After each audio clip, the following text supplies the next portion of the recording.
नमस्कार दोस्तों। एक बार फिर से स्वागत है आपका अपने ही चैनल जहां पे हम देश विदेश की दुनिया भर की फाइनेंस से रिलेटेड इंफॉर्मेशन आप लोगों के साथ शेयर करते हैं। आज की video is about the JSW infrastructure जिसका एक नया आईपीओ आने वाला है। बट इसको स्टार्ट करने से पहले एक थोड़ा सा ओवरव्यू ले लेते हैं अबाउट द पैसिव इनकम जिसको हम जनरेट करने की किस तरह के टूल्स हैं और कैसे हम उनको अप्लाई कर सकते हैं। सेकंड की आईपीओ क्या होता है। तो अगर हम पैसिव इनकम जनरेट करने के सोर्सेज की बात करें तो मैंने बहुत सारे वीडियोस पहले भी शेयर किए हैं आपके साथ जहाँ पे क्रिप्टो एसआईपी की बात की है। जहाँ पे आप कुछ अच्छे stocks fundamental and technical wise decide कर सकते हैं, अपने एक बास्केट बना सकते हैं जहाँ पे कुछ स्टॉक्स को आप वीकली या मंथली बेसिस पे you can accumulate based on the DCA strategy. And DCA strategy अगर आपको नहीं पता है तो उसके ऊपर भी एक स्पेसिफिक वीडियो मैंने बना रखी है। तो आज बात करते हैं आईपीओ। बेसिक इससे पहले भी मैंने आईपीओस की काफी वीडियो शेयर की हैं, बट ये काफी इंपॉर्टेंट होने वाला है बिकॉज इसमें आपको बहुत ज्यादा इंफॉर्मेशन मिल जाएगी। प्लस अब आने वाले टाइम में कोई भी आईपीओ अगर आने वाला है तो उसकी रिसर्च के ऊपर मैं डेफिनेटली एक वीडियो बनाया करूंगा, सो दैट आप लोगों की वो 1 या 2 हफ्ते की रिसर्च बच जाएगी टू कि किस आईपीओ में क्यों इन्वेस्ट करना चाहिए या क्यों नहीं करना चाहिए। दूसरा, it will help you gain some knowledge कि कौन सा आईपीओ अच्छा हो सकता है कौन सा नहीं हो सकता है। तो आगे चलने से पहले, स्टार्ट करने से पहले मैं आप लोगों के साथ डिस्क्लेमर शेयर कर दूं कि यहाँ पे जो भी इंफॉर्मेशन मैं शेयर कर रहा हूँ वो आप लोगों के एजुकेशन के पर्पस के लिए है। I am not sharing any financial advice with you guys. अगर आपको इन्वेस्ट करना है तो आप अपने फाइनेंशियल एडवाइजर या फिर अपनी प्रॉपर रिसर्च करने के साथ साथ बाकी चीजों को ध्यान में, टीए एफए को ध्यान में रखते हुए अपनी रिसर्च करें। अब आईपीओ की बात करें तो आईपीओ होता है इनिशियल पब्लिक ऑफरिंग। एंड कोई भी कंपनी या कोई भी ऑर्गेनाइजेशन जब खुद को एनएससी या बीएससी के साथ लिस्ट करती है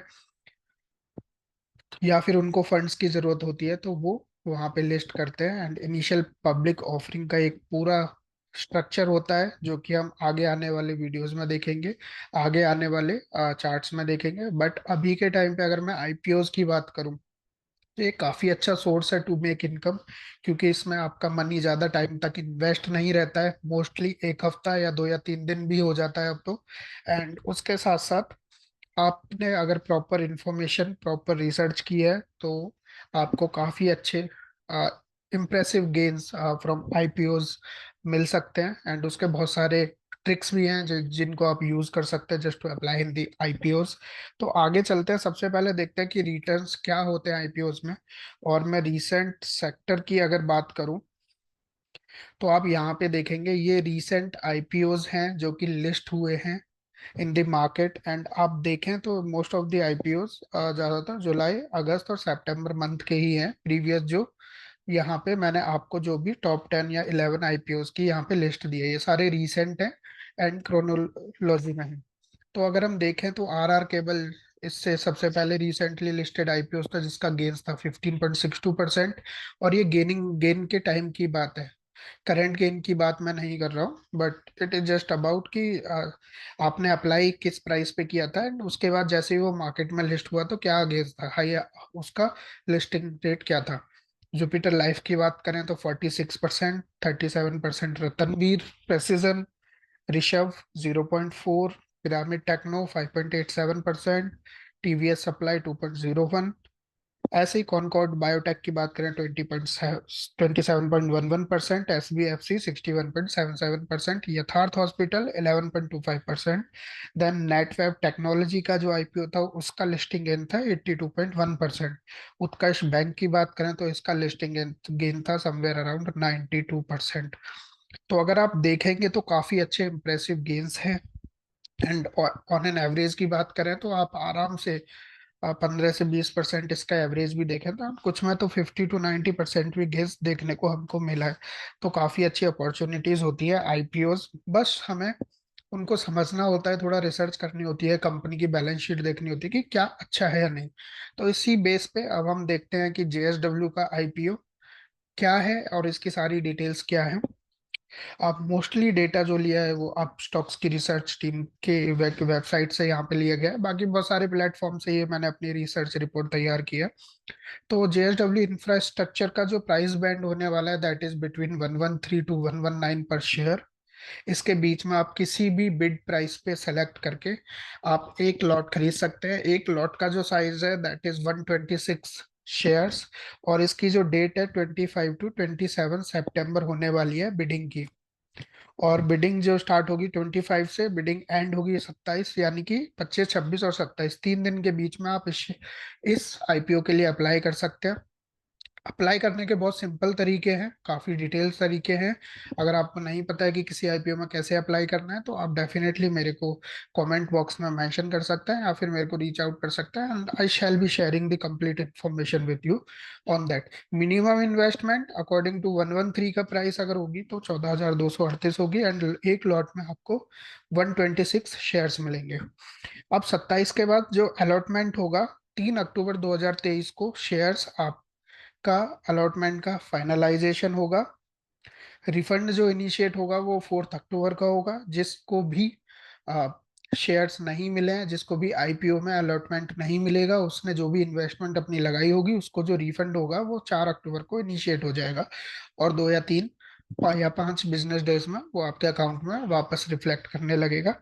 एंड अगर आपको अलॉट हो गए हैं शेयर तो आपको कोई रिफंड नहीं मिलेगा, एंड आपके जो शेयर्स है वो आपके डीमैट अकाउंट में ट्रांसफर हो जाएंगे ऑन 5 अक्टूबर। और 6 अक्टूबर को इस शेयर की लिस्टिंग होगी ऑन एनएसई एंड बीएसई। तो this is how the IPO process for JSW infrastructure will work. अब हम समझते हैं कि इसकी टोटल डिटेल्स। यहाँ पे ये सारी डिटेल्स है जो मैंने ऑलरेडी शेयर कर दी है। और इस आईपीओ का साइज जो है दैट इज 2800 करोड़ का है, एंड अगर इसकी फेस वैल्यू की बात करें तो दैट इज रुपीज 2 पर शेयर। और अगर यहाँ पे देखना है तो और ज्यादा इंपॉर्टेंट इन्फॉर्मेशन है नहीं, फिर भी आप इसको देख सकते हैं क्योंकि ये मैं पिछले स्क्रीन पे ऑलरेडी आपको दिखा चुका हूँ। कंपनी एस्टेब्लिश्ड हुई थी इन 2006।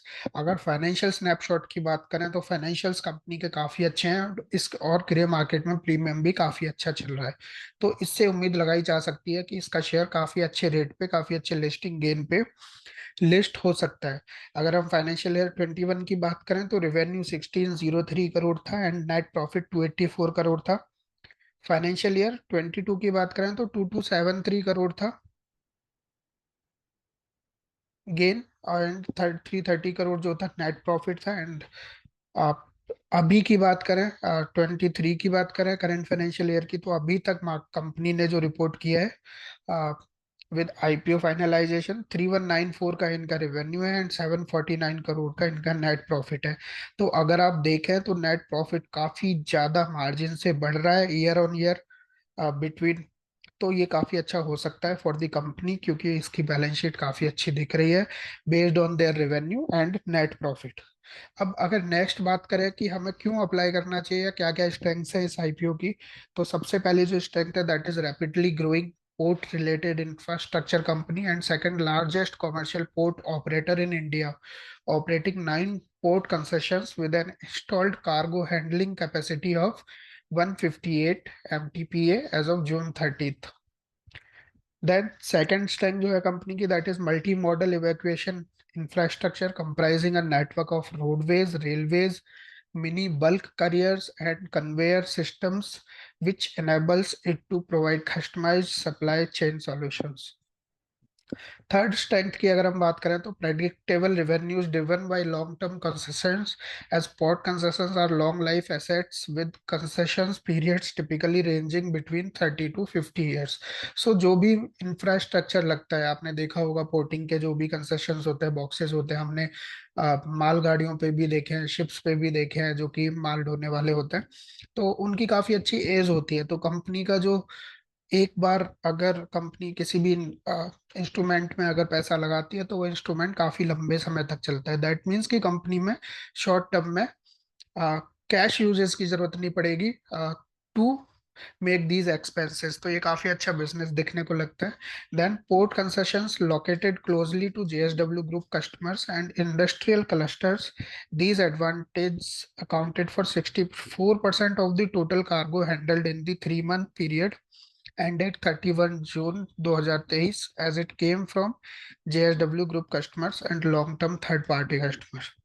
कंसिस्टेंट फाइनेंशियल ग्रोथ, ये मैंने नंबर आपको ऑलरेडी दिखा दिया इन द प्रीवियस। एंड अगर फिर भी आप देखें तो EBITDA मार्जिन जो है दैट इज 53%, 51% एंड 53%, जो कि तीनों फाइनेंशियल ईयर्स में देखने को मिला है।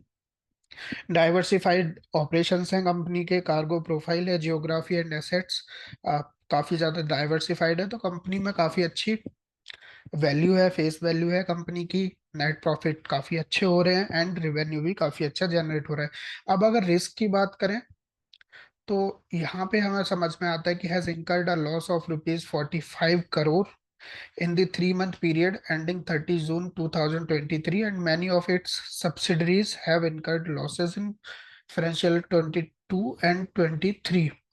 Operates in a capital intensive industry which accounted for the capital expenditure of 344 crore, 1451 crore and 245 crore in the current and the previous two financial years.